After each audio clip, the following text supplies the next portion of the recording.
Welcome to Simple Health Radio, the podcast about recognizing medical emergencies and promoting wellness throughout your journey in life. Your host is Dr. Emran, a respected physician who's treated thousands of people just like you over the past 10 years. Listen to the show each week on iTunes, iHeartRadio, Spreaker, and 3 and Out Radio Network. Information provided on this show is not a substitute for professional medical advice. Always discuss your questions with your doctor or go to your nearest emergency room immediately. Good afternoon, and thank you for joining me today on Simple Health Radio. I am your host, Dr. Emran. On today's episode, we have a very special guest. He is a filmmaker, and he is the writer, producer, and director of a very controversial documentary entitled Cancer Can Be Killed. This is something very relevant to our society, and there's a lot of information on his documentary that a lot of our audience may find beneficial. So I'm very pleased today to have a guest. His name is Jeff Witzeman. Are you there, Jeff? Yes. Hi, Dr. Emran. Very good. Thank you so much for making time to speak with us today. Tell us a little bit about Cancer Can Be Killed. Tell us about how the idea came up for this documentary and sort of the process behind it. Yeah, so I had been an actor, a musician in Los Angeles, and had kind of worked in the business, but I had never been a filmmaker. But 3 years ago, my wife was diagnosed with bladder cancer, and it was stage 2 or 3, so it had into the muscle wall of the bladder. And at that point, what we do in the United States is we say the bladder needs to be removed because there's no way to get all the cancer without removing. At that point, doctors told my wife, who at the time was 53 years old, they said, we need to remove your bladder, followed by chemo and radiation. You have a 50% chance of survival.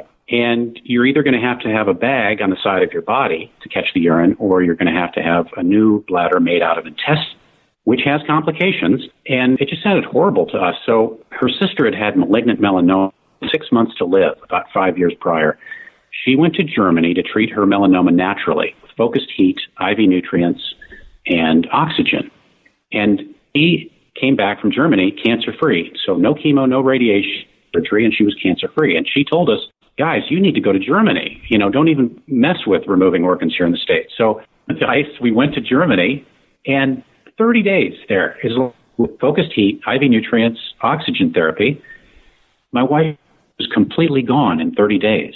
And we came back to the States, and we had to tell everyone about this, Everybody, there's a better way to do this. So I wrote an article. The article went viral.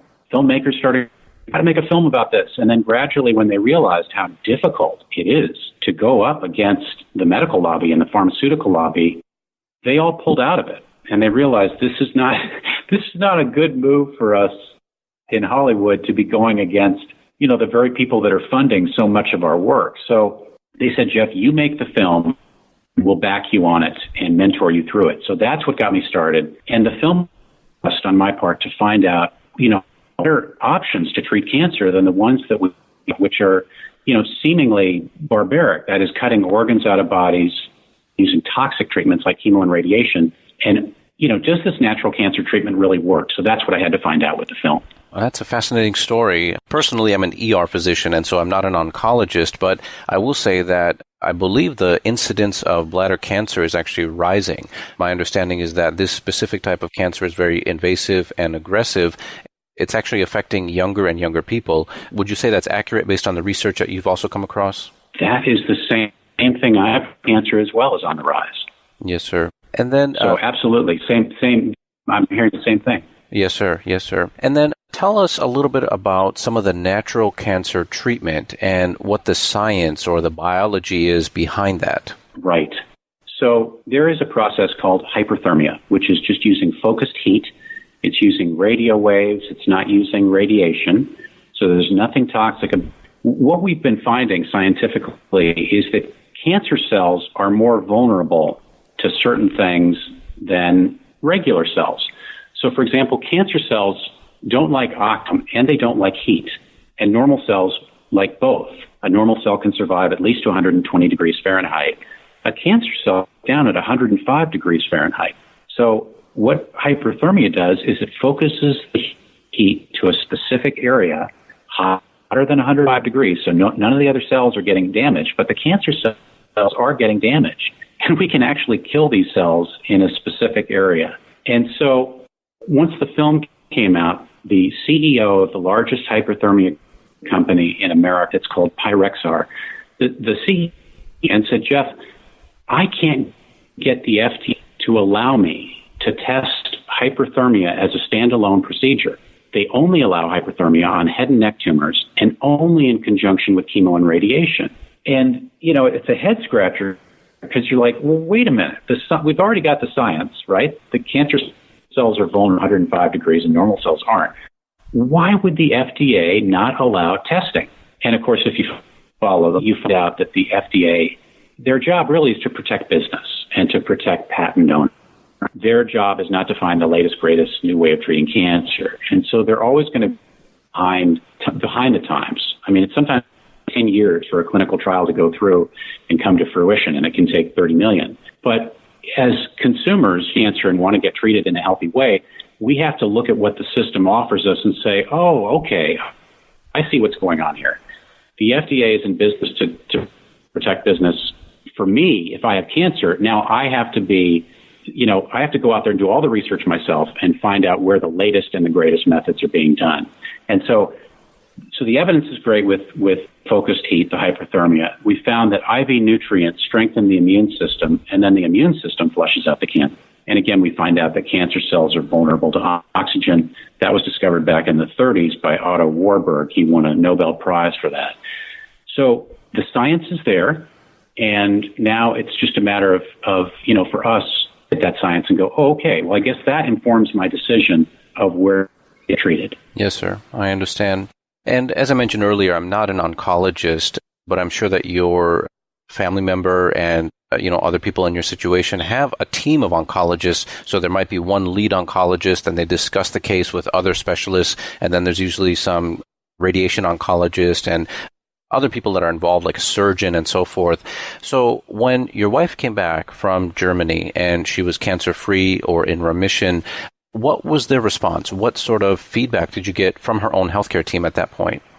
Right. So the urologist said, I stand behind what we said as a treatment method. He had curiosity, and he said that everything we do here in the States is for a reason and to be effective, and that what we did was basically rolling the dice and was unproven. So for us, that was a signal to go to a different urologist, and found a urologist about an hour away. His name's Dr. Rajaratnam.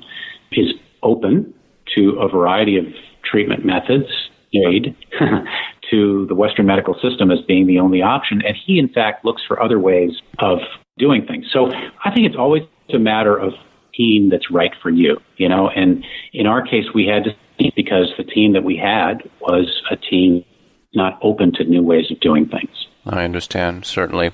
And as I mentioned, as an oncologist, that's a whole separate specialty, and those are people who are very knowledgeable. They have PhDs, they write papers and publish and so on. And a lot of oncology is changing, I believe, because of new research techniques and genetics and testing and so forth. So I think we're going to have a lot of stories similar to the ones that you've described, not just from the United States, but my understanding is that other countries may actually have the lead in some of the cutting-edge research. For example, as you mentioned, Germany is very, very far ahead.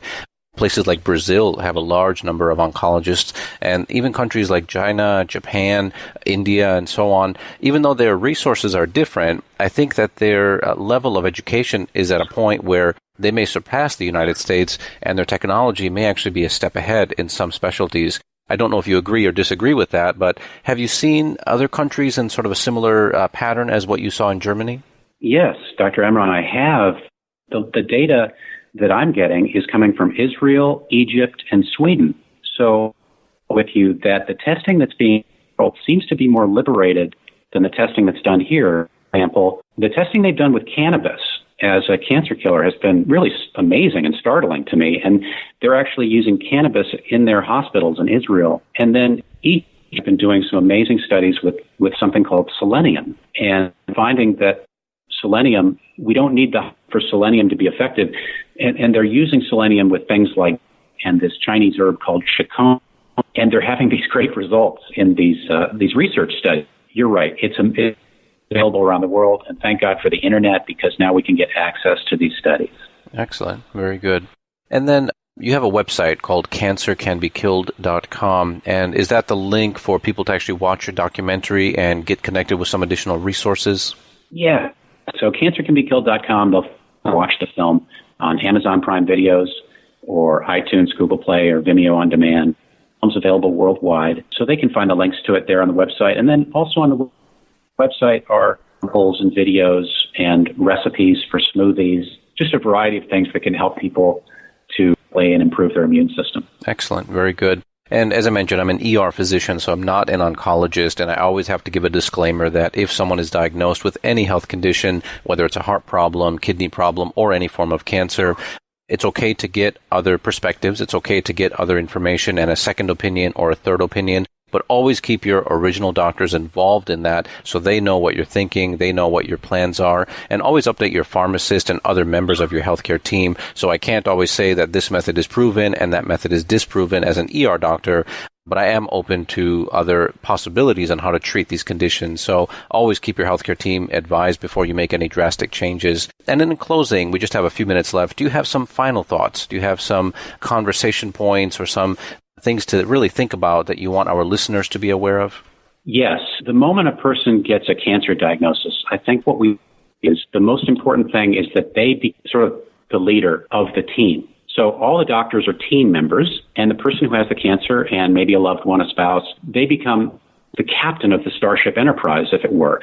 They become the ones that are steering the ship. And so if a person sort of sits back and says, "Oh, doctor, please just tell me what to do. I'm so afraid," people are having less success than the people, "Okay, doctor, I really want your opinion here. I value your opinion, the years you've spent learning, but I have to be the one in charge here. If I'm the one in charge, I'm the one who has the power, and that's going to be the best thing for me." So, for example, what we found is the doctors, once the doctors for my friend who had prostate cancer, and this was featured in the film, medical center said, "I think we're going to advise you to have your prostate removed, followed by chemo and radiation. I heard about this other way of dealing with it in Germany, just heat. And what would you think of that?" The doctor center said, "I think that's actually a good option. Well, that first. Why don't you try that first?" That's what he did, and he came back and he was cancer-free. And so, the moral of the story, like you're saying, keep your doctors in the loop. Don't exclude them. If you decide to do something different, bring them in. Get their most important fact. The most important thing is your patients stay at the helm of the ship. They need to be the driver. They need to be the one who's saying, "I'm going to determine what's best for me, but I want your information."